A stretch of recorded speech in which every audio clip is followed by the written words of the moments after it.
I have a fun and easy project for you today.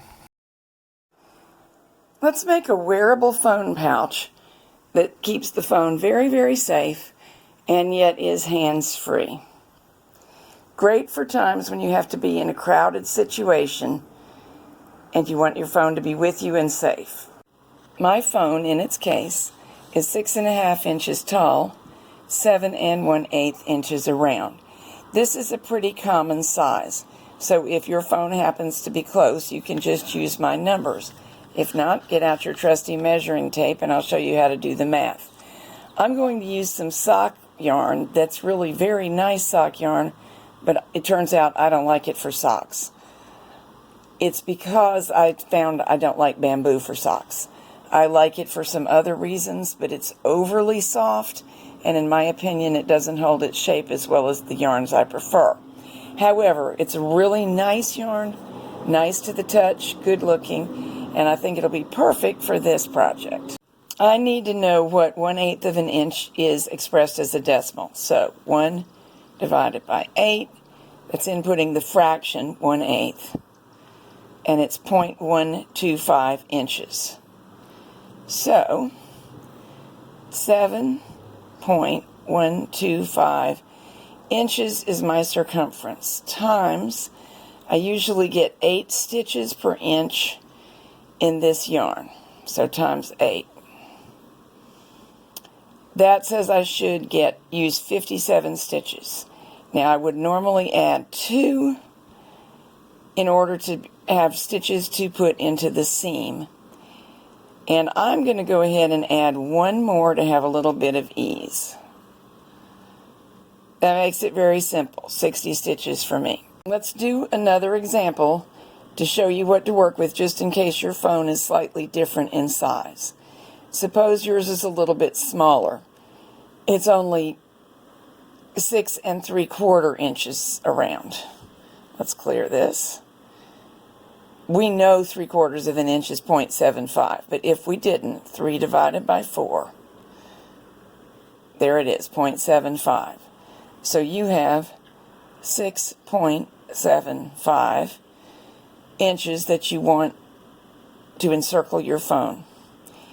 And let's suppose you're getting a different row gauge than stitch gauge, than I am.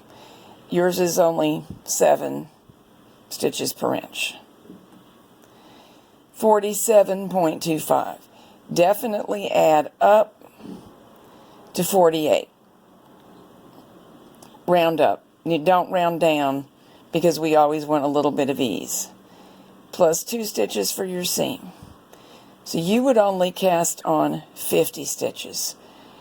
And it's up to you whether you want more ease than that 3/4 of a stitch we allowed. Generally, I would say yes. I would suggest 51 or 2 stitches, but that is a judgment call.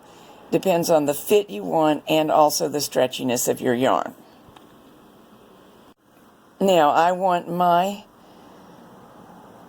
length 6.5 inches, and I usually get 10 rows per inch. 65 rows, but there is a little something else to consider. Here is a sketch of how I'm going to do this. Cast on my 60 stitches, knit 10 rows, and make a hem, a 10 row long hem at the top of the pouch. Therefore, after knitting this first 10 rows, that's when I'll start my row counter and knit 65 rows down. 10 rows into that, I will hang my initial E-wraps, and that way I will get the 6.5 inches from the top edge rather than counting from here and making it more complicated or getting the length wrong. Again, suppose your phone is a little smaller. Say it's only 6 inches long, but you're getting 11 rows per inch. You want to knit 66 rows from this point down. So none of us are going to count the first 10 rows in our row count. That's the simple way to do it. Now we'll just E-wrap the selected needles to cast on. Oops, you do have to hit every one, and I almost missed.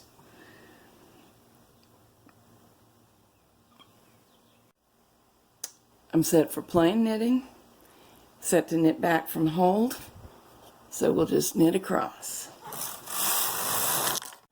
Normally I bring the needles back to hold for the second row and knit back from hold again because it gives a good start that ensures no jamming. That's 2 of my hem rows complete. 3, 4, 5, 6, 7, 8, 9, 10.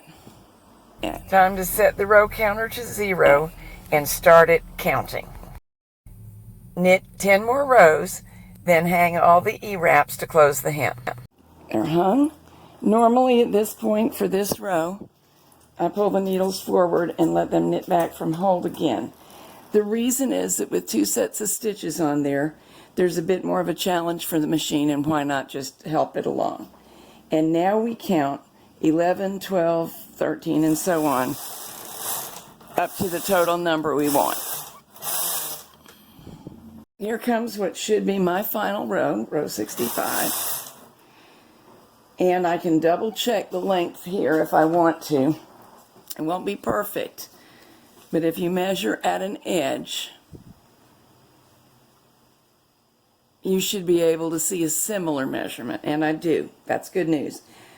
I would rather bind off starting on the right than the left, and it's okay to fudge by 1 row. It makes so little difference. Plus, that will give me a little bit of room for the bottom seam. So I'm going to go ahead and knit 1 more row and now bind this off. I'm going to bind off around the gate pegs with the main yarn that I've unthreaded from the carriage. I'll just hit this lightly because I have whole videos on the subject. I've pulled all the needles forward to begin with, and to bind off each stitch, hook to hook, pull back, grab the working yarn, pull up a new loop, and do this around the gate peg every time, which perfectly spaces and tensions your bind off stitches. Any bind off you like is fine. I'm not saying you must do this one. It's just a quick, neat one. It takes some time to learn. I have to admit I didn't learn it with any speed myself, but you can see how well it goes once you are good at it. Well, here we're all bound off. This is what I just completed. And the hem doesn't look very nice ever until you do this step. I'm using a knitting needle, but anything similar that can be inserted and allow you to set the stitches lengthwise will greatly improve the look of your hung hem. Now we should really pull the whole thing lengthwise to set the stitches for the entire pouch. Now we need to sew these 2 edges together using any method you want, any hand method or the sewing machine. Now roll the fabric around so that this seam is centered along one flat face of it, and where these pins are, sew the bottom edge together, and that will be the bottom of the pouch. Quick test fit is looking okay, so back to the machine we go. Now we're going to create the thing that will keep the pouch closed. I'll call it a loop. Left of the center back seam, just push 5 needles through the top edge of the pouch as they fall. On the left needle, fold the loose end of the yarn, hang it, and pull it through. And then we'll work across using both ends of yarn. This locks the yarn in without creating any sort of a knot, but it can't possibly back out. So we'll be able to just either weave in this tail or trim it off when we're done. And now let's knit 20 rows. You can vary this row count a little to taste. 1, 2, 3, 4, 5, 6, 7, 8, 9, 10, 11, 12, 13, 14, 15, 16, 17, 18, 19, 20. Now we're going to hang on the other side of the seam. is pushing through as it falls. This is really the same thing I did the first time. I just had part of it hung by the time you got here.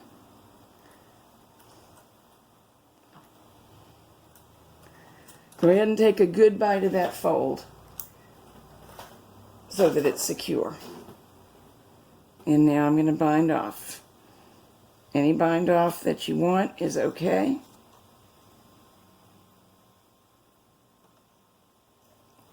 I'm doing the same one I did before. I was just awkward about setting it up. 1, 2, 3, 4, 5. I can break the yarn now. Pull this loop through. And there's the loop that will close the bag. Now before we go any farther, we might as well just weave these in, because we got such an easy place to do it. I'll work them in and out of the seam by first working the latch tool in and out of the seam.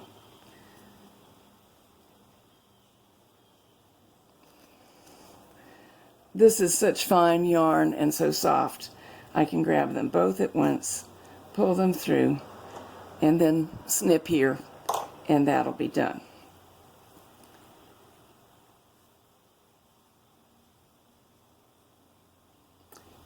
Now I would like the front to be similar, and we're going to use the same exact process, but it's going to be both longer and wider. This is the latch, but this is, we're about to knit the strap that will hold the phone. So marking the center point,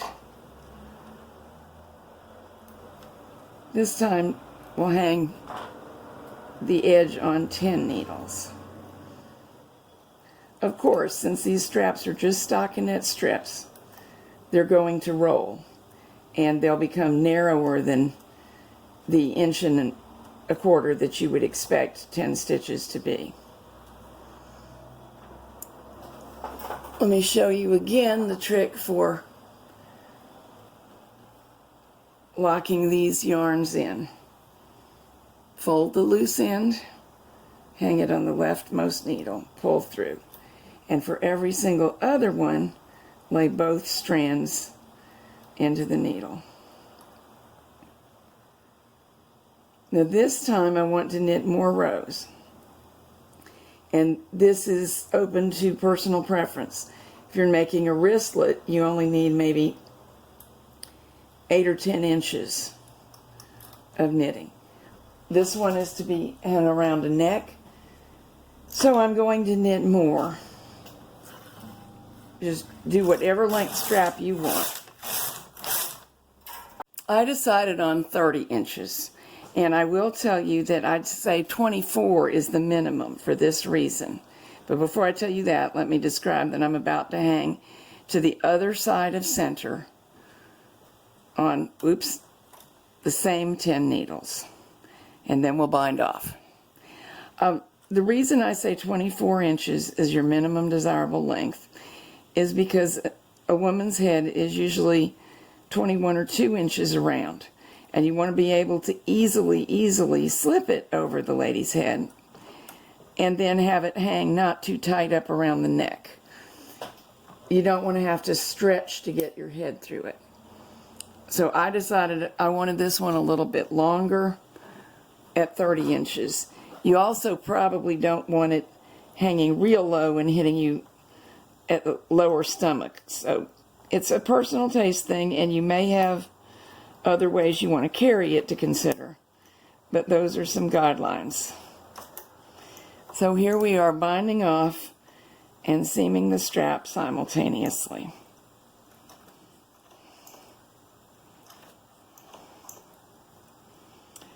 This time we're going to have 2 ends that are on opposite ends, and we want to bury them and secure them.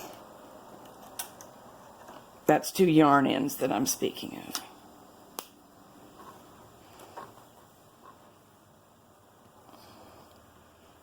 There's what you've got. So here's my suggestion. We knot this again by pulling it through, and then pull it through the casing to the center. This one is really already secured because of how we cast on, but this is your phone with all your private information, and they may cost a fortune these days. There's no such thing as too secure, is there? So I'm going to do the same thing I did on the terminal end to the initial end. And for this next step, I'm going to tie them together, but I'm going to make sure that they are not restricting the width of the casing, because we might have to stretch it just slightly to get the phone in at times. Certainly if you're in a hurry, you won't want to have tightened the casing edge up. And nothing that we've done so far will do that. What I'm going to suggest is tie these two together, but after the first knot, give a little tug to make sure we've left some ease. Knot it again. I attempted to make a square knot. I think I did. And now we'll pull the yarn tails into the tunnel through. And from here I can snip them, and I will go do that. Now, to show this off, I'm going to use this little toolkit rather than my phone because I'm filming with my phone, and yet I need something with weight. So this is the close size. Obviously, the phone goes into the pouch. And here's how the lock works. Put both strands of the main cord through the lock. Now the phone just cannot possibly escape from this. So there you go. You and your phone are ready for picnics, the stadium, all kinds of fun.